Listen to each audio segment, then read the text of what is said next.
What's up, everyone, and welcome to another episode of Cheeseheadz Weekly. It's good to be with you after a big Packers win over the Seattle Seahawks in Seattle, their first win in Seattle since 2008, and it was a blowout by all practical purposes. We have a 30-13 win for the Pack, which pushes the Seahawks to second in the division in the NFC West, and I'm not sure what the playoff picture. They may be even out of the playoffs at the moment as well. So this loss really hurt the Seahawks in more ways than one. Geno went down with an injury in this one as well, and the Packers got closer to clinching a playoff berth, and so maybe they can do that next week.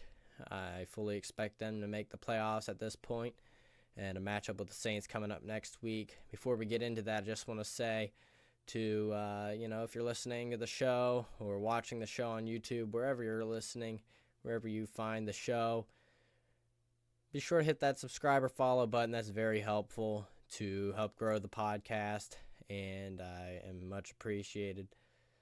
That is much appreciated if you can do that. And, of course, tell your friends about the show as well. Get the word out, and that would be very helpful. I appreciate all of you that are here listening as well. It's been a good weekend of football. I had the bye in my main fantasy league that I made the playoffs in. So,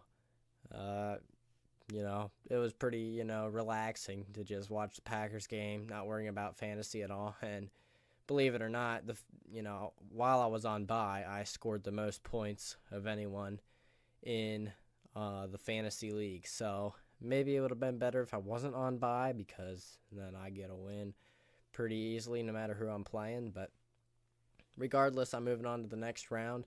Packers are probably going to make the playoffs, so it's been good. It's good to be with y'all here today. And a big Packers win on Sunday Night Football. So we'll get into it here in a little bit.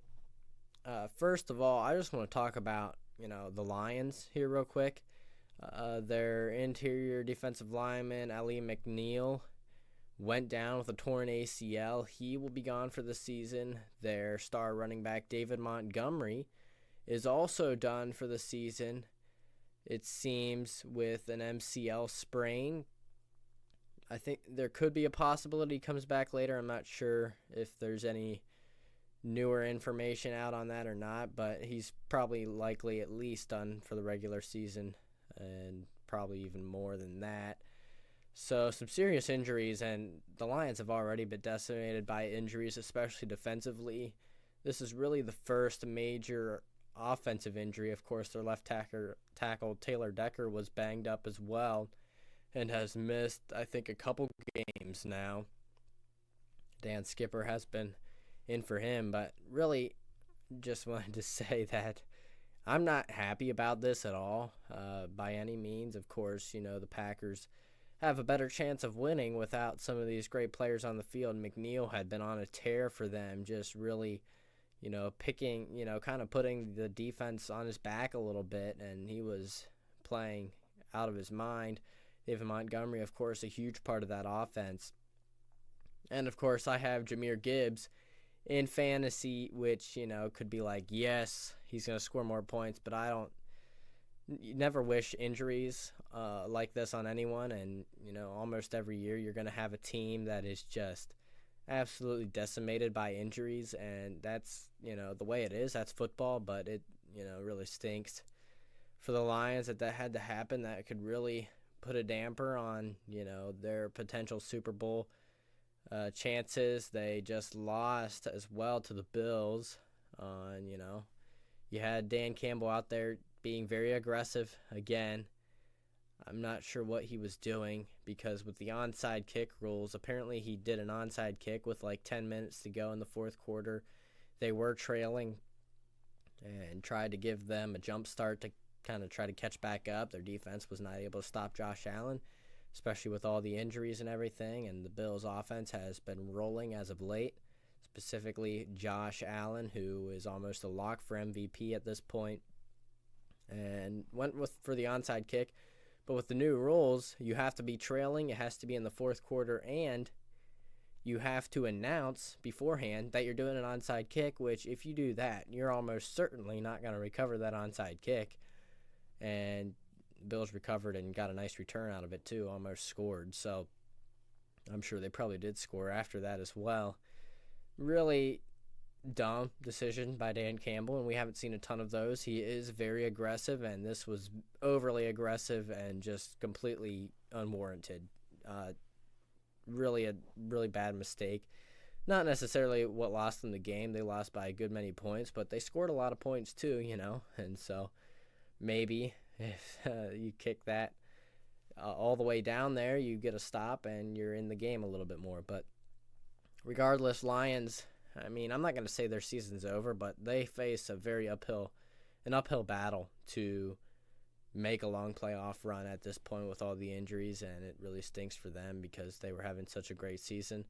And, obviously I would love for the Lions to lose, but I'd love for them to lose at full strength, if you know what I mean. I'd like all their players healthy and the Packers to still beat them. And, you win fair and square, and no one's injured. You can't make any excuses.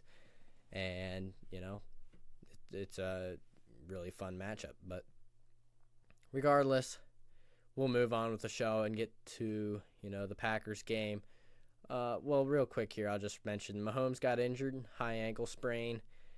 They said he could come back in the way he was limping. I don't really think that would have been a great idea. Maybe he would have tried at least if it was a closer game. Didn't need to. They won handily. I forget who they were playing now, but it was not a real difficult matchup. They do have a fairly difficult schedule, games that could go either way, and without Patrick Mahomes, they could lose some games. And you got the Bills breathing down their neck with Josh Allen playing, at an MVP level. So, they're looking for the 1 seed. Chiefs trying to hold on to the 1 seed. If I were them, I would not rush Mahomes back. I could see him missing multiple weeks, and he is reportedly week to week with that high ankle sprain. Those could tend to be, in game. You think maybe you can come back in, and then afterward it seems to be worse. That could be the situation here, and it didn't look great after it happened as well, just with the way he was limping around on the sideline, and it was heavily taped and everything. I wouldn't expect him back. If the Chiefs, maybe if they really want that number 1 seed, they'll try to bring him back. Otherwise, I mean, I would probably try to rest him for the rest of the regular season and, go from there in the playoffs, because they've been winning games with Mahomes. And so the last thing you want is to be going through the playoffs without him, or with him very limited.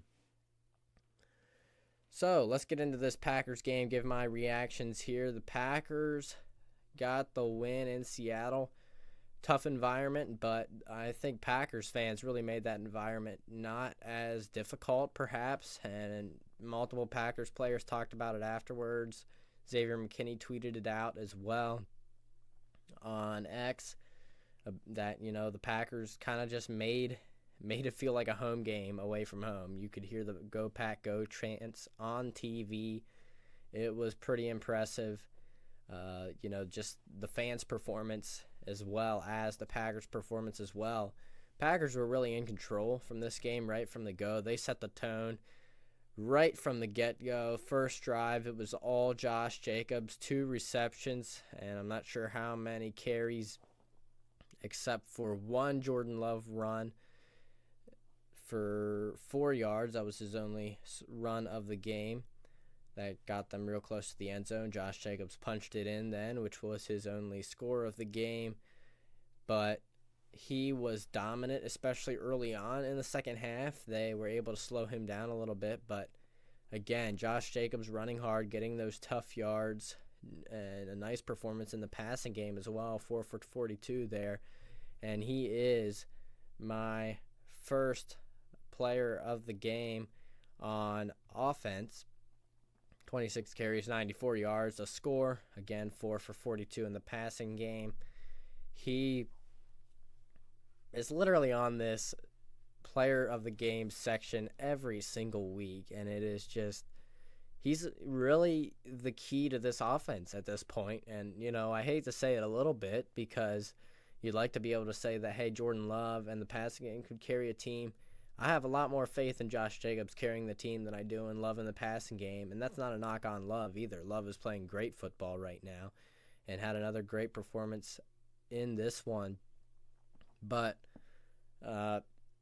Josh Jacobs has just been really, really good for this Packers offense. He has not missed a game this year, something that we could not always count on from Aaron Jones. As much as I loved Aaron Jones, they didn't like to give him big workloads like this, and he was often missed a game or two per year. Not horrific, he never was out never had any huge major injuries, which, you never like to see a guy go down with those.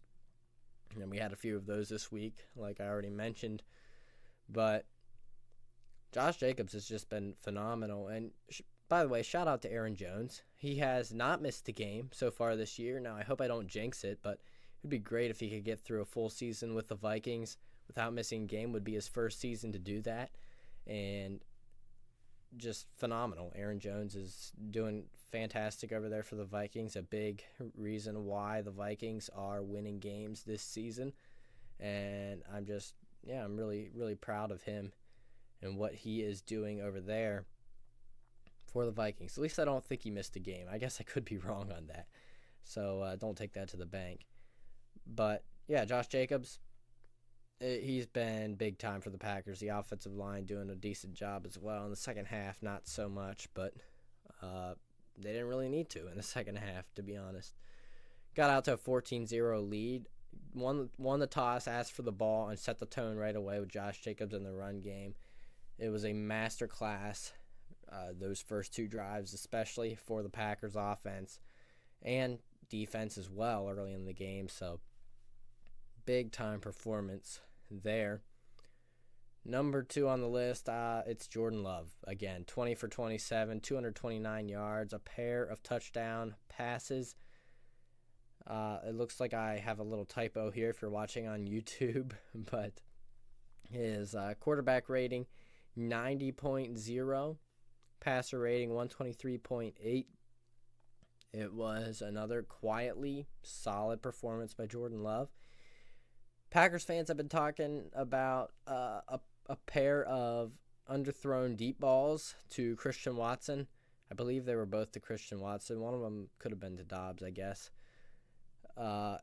Where he was just, looking to throw the deep ball and had the guy, whoever he was throwing to, I think it was Watson on one of them at least, and he was wide open. Underthrew it, didn't matter, pass interference, and they got, a lot of yards anyway, including one that set up a touchdown. But it was, it is a little worrisome. You'd like to see Jordan Love hit those, and he has hit plenty of those this year and did hit one to Christian Watson for 36 yards. Watson made an amazing grab along the sideline, perfect back shoulder throw for Jordan Love. That was a thing of beauty, the throw of the game, Basically, Jordan Love has at least one of those just unreal throws every game, and that was it there. Excuse me. So I don't really worry too much about his accuracy for most of this game. The accuracy was very, very good, but there were, those times wasn't great, and I think Jordan Love will continue to improve. And again, I'm not worried because it's pass interference. Whenever you have a wide receiver, I think Chris Collinsworth mentioned it on the broadcast, when a wide receiver beats a cornerback clean like the way they did on those two throws specifically, you're toast. You have lost. It is a lose-lose situation because even if that ball is underthrown, you're not looking for the ball at this point. You're playing catch up. You're trying to catch up to the receiver who has a step on you. If that ball's accurate, it's an easy catch, and if it's Christian Watson, and it could be an easy touchdown as well, just with the way his speed is. He's going to be hard to catch up to from behind. And if it's underthrown, like those two were, they're going to be, and the receiver is actually doing their job trying to come back to the ball, you're going to be fouling them every time because that is impossible to know where the ball is. All of a sudden, the receiver's running back your way, and you're in their way. So it's a lose-lose situation. So, I mean, just get open down the field, continue to do that, and we'll be just fine. So, yeah, Jordan Love, another great game. He is quietly just, doing his job. You know what I'm saying? How about Romeo Doubs back with a bang on the second drive? He caught, I don't remember how many yards it was, but it was a great touchdown. Caught the ball at the 4, maybe the 5-yard line, and just took a pair of defenders with him all the way into the end zone. You don't see that too often from a receiver. I haven't seen that from Doubs before, but a couple people were commenting on X about the Guardian cap could possibly be that. He was wearing the Guardian cap for the first time in his career, coming off of a 2-game absence with a concussion, so I don't blame him.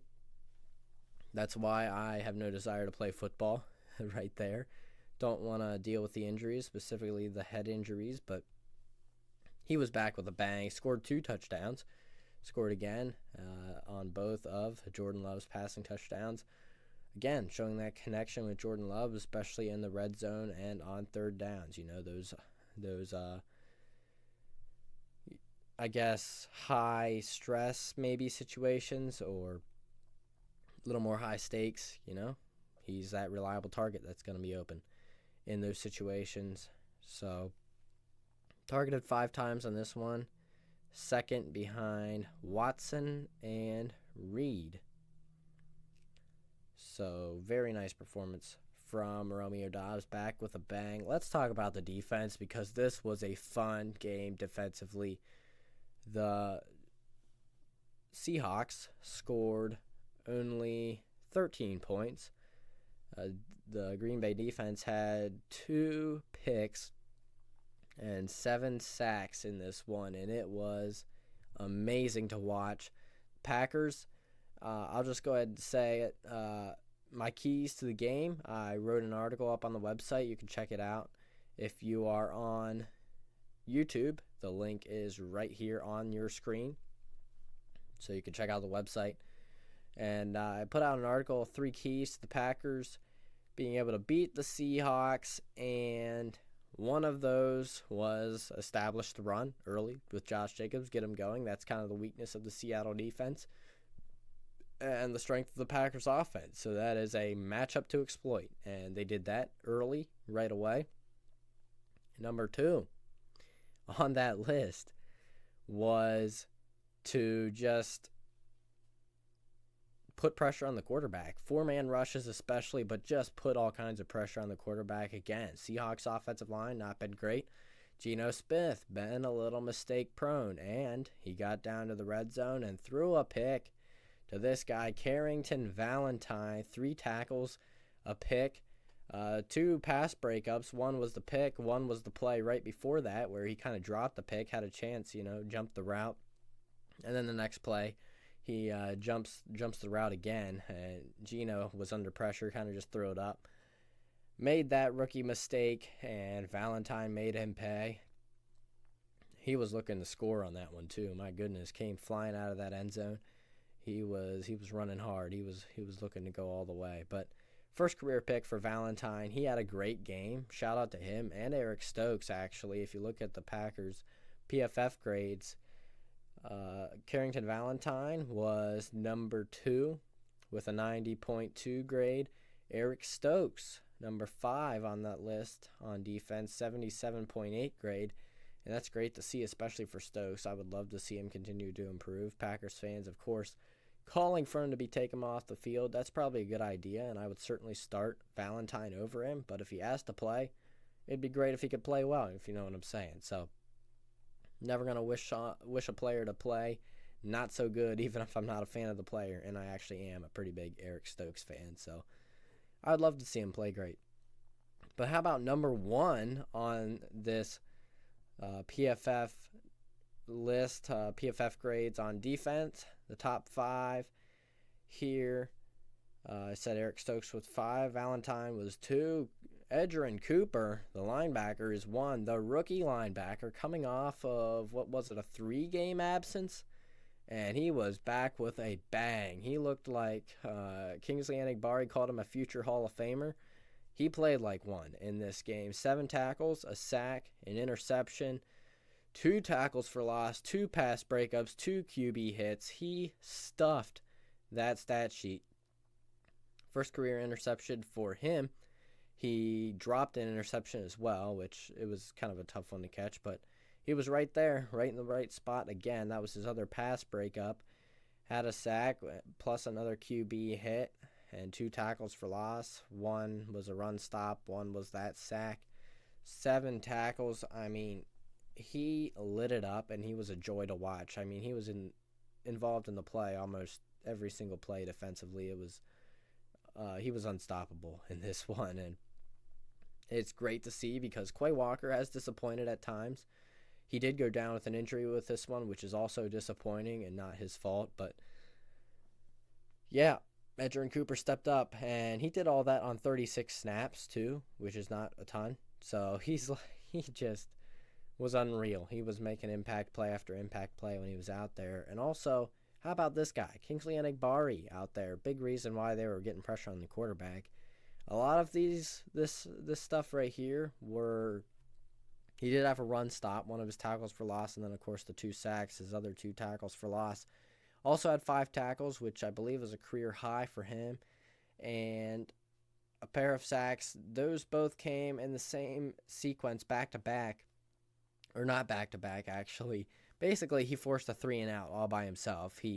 This was after Geno went down. Sam Howell was in the game. Sam Howell couldn't do anything, by the way. He was getting sacked like crazy. It was a masterclass by this Packers pass rush. But regardless, Enagbari sacks Howell on first down. On second down, Howell is under pressure again by, everyone on the Packers defensive line. And he tries to escape. And Kingsley Enagbari tackles him for a short game. Very nice play.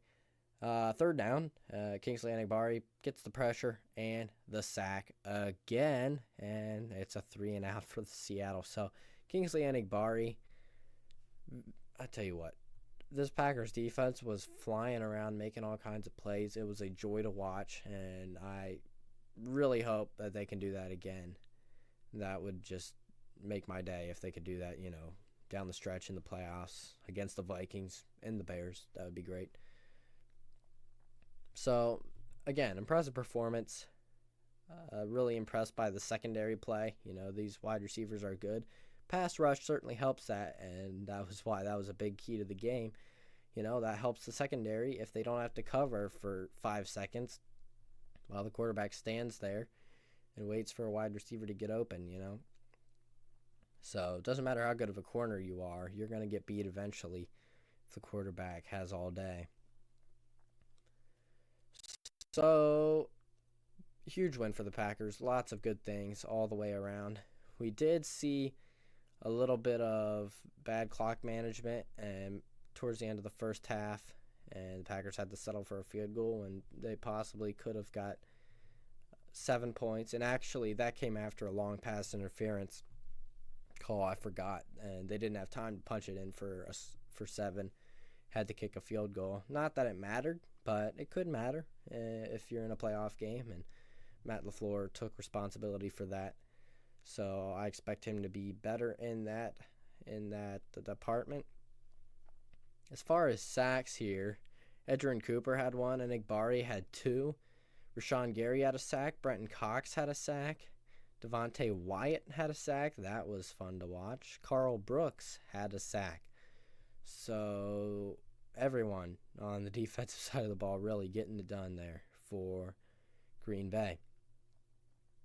By the way, Tyron Hopper got in here, made a tackle. That's probably actually on special teams. Never mind. I don't know if he was playing on defense or not. He hasn't much for this year. It would be great to see him develop a little bit more because with some of the injuries we've had there, it would be great to have a little more depth. Looking forward to the Saints game, playing a beat-up Saints team. Derek Carr, quote, very unlikely. to return this season from a hand injury. Saints are all but out of the playoffs. Their playoff odds are less than 1% after losing last second to the Commanders in Week 15. And they played a combination of Jake Haener and Spencer Rattler, rookie QB there. In this one, Saints, got close to upsetting the Commanders, but lost on a 2-point conversion. This is a team that is, not in a great spot. They fired their head coach halfway through the year, Dennis Allen, or actually probably sooner than halfway through the year. Darren Rizzi is the interim head coach. And so here are my 3 keys to the game. I'm going to hopefully start doing this a little more often. And give my 3 keys to the game on every episode, and maybe do articles. I'm not sure if I'm always going to do that. It depends on how much time I have. But to preview this game versus the Saints, my first key to the game is win situationally. This Saints defense has not been great on the year, but where they have been pretty good is situationally in the red zone and on third down. They've been decent in that department. Packers offense been kind of middle of the pack in that department. So certainly could see them step it up there, continue to get better. And I think they've been getting better lately, but did settle for a few field goals, not necessarily in the red zone. But yeah, that's kind of where you got to win, because that's where the Saints are best on defense. So Packers, again, you gotta win the tight matchups, the important win situationally, and that is very important in this league. Number 2, same as last week, bring the heat. You got a rookie quarterback and Jake Haener. These guys are very mistake prone. If you're going to put pressure on them, they're going to make mistakes. And we saw that, even in that Commanders game. So, and again, Geno Smith, we saw that. Sam Howell, we saw that very much so. Each of them throwing a pick. So you want to put the pressure on the quarterback. And Saints offensive line, middle of the pack. Packers seem to be heating up on pass rush, and especially in 4-man rushes were very amazing. We saw at times, like versus the Lions, Halfley was just bringing pressure because, cornerbacks can't cover when you're not bringing pressure, and Packers could not pressure the quarterback at all. But in this game they were, and it's like Halfley didn't have to do a thing about bringing pressure because the quarterback was always under pressure, and when you can do that, you're going to win a lot of games. So that's a big one. And then all gas, no brake. We saw at times in the second half and a little bit to end the first half, Packers kind of took the foot off the gas. Not that it mattered. Again, they won 30-13, still scored a lot of points, but I would have liked to see, Josh Jacobs keep rolling, dominate the whole game, and that could be the offensive line, that could be Jacobs, that could be, a little bit of everything, just everyone not trying quite as hard because don't really have to. But I would like to see them just go out there, play hard all game long. I realize if you're up by, 30 points, sure, you can put in the backups or something. I don't care. But just keep the foot on the gas at least through the first half, and, and just don't get complacent. Also, this is a Saints team that is not a very difficult matchup, to put it, to be frank with it. But if you get complacent, any team can beat you, and so you don't want to get upset by the Saints. That would not be a good look. So let's go out there, let's play hard, whistle to whistle, and get the W against New Orleans. I'm not sure where this game is. I will just check it out here real quick. Packers are playing the Saints at home, it looks like. So in Seattle. They go back home. This is a Monday night game, 8:15.